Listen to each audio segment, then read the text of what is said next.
আসসালামু আলাইকুম।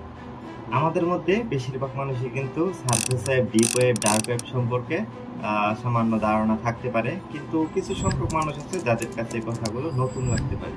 আমরা প্রতিদিন নেটওয়ার্কিং হিসেবে যতগুলো অ্যাপ ইউজ করি অথবা ওয়েবসাইট ইউজ করি, তার মধ্যে Facebook, YouTube, Google, TikTok, WhatsApp, imo সব কিছু কিন্তু সারফেস ওয়েব। আর এই সারফেস ওয়েবটা সম্পূর্ণ ইন্টারনেট জগতের মাত্র 4%। 96% তা আমরা সাধারণ মানুষরা কখনোই অ্যাক্সেস নিতে পারি না বা দেখতে পারি না। আর হ্যাঁ, আজকে আমি সেই 96% নিয়ে খুব সংক্ষিপ্ত পরিচয় দেওয়ার চেষ্টা করব। যেই 4% সারফেস ওয়েবের কথা বললাম, অর্থাৎ আমরা যেগুলো প্রতিদিন ব্যবহার করি, Google, Facebook, YouTube, chat GPT, WhatsApp ইত্যাদি, এগুলোকেই বলা হয় সারফেস ওয়েব। আর বাকিটা হলো ডিপ ওয়েব। আচ্ছা, ডিপ ওয়েবে কি থাকে? ডিপ ওয়েবে থাকে হচ্ছে আপনার হসপিটালের ফাইল, ব্যাংকের ডকুমেন্ট, সরকারি তথ্য, বিশ্ববিদ্যালয়ের ডকুমেন্ট, বিভিন্ন ইম্পর্টেন্ট জিনিসপত্র ডিপ ওয়েবে থাকতে পারে। আগে বলি, ডিপ ওয়েবে অ্যাক্সেস নেওয়া কিন্তু কোনো রকম অপরাধ না। সার্চ ইঞ্জিনে কিন্তু ডিপ ওয়েবের কোনো তথ্য পাবেন না আপনি, এগুলো সার্চ ইঞ্জিনে পাওয়া যায় না। কিন্তু এই ডিপ ওয়েবের একদম নিচের অংশটা হচ্ছে ডার্ক ওয়েব। এখানেই অনিয়ন টাইপের অ্যালিসিয়াস থাকে এবং যা সাধারণভাবে তো কোনো অ্যাক্সেস নেওয়া যায় না।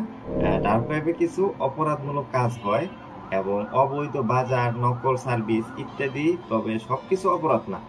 ডার্ক ওয়েব সাধারণ মানুষের দৈনন্দিন জীবনের অংশ না এবং এখানে গেলে সতর্কতা অবশ্যই দরকার।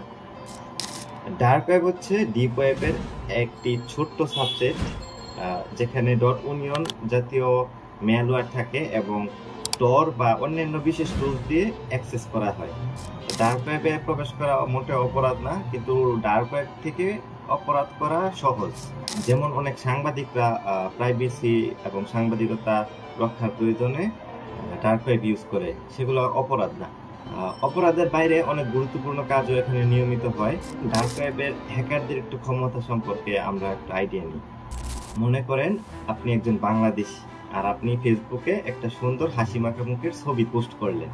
এরপর কোনো ডার্ক ওয়েবের হ্যাকার যদি আপনার ছবি হাতে পায়, তাহলে আপনার এই ছবিটা নিয়ে বাংলাদেশ যে কোনো জায়গা থেকে সে খুব সহজেই আপনার তথ্যগুলো কালেক্ট করতে পারবে। এটা তার জন্য সহজ, আমাদের জন্য না।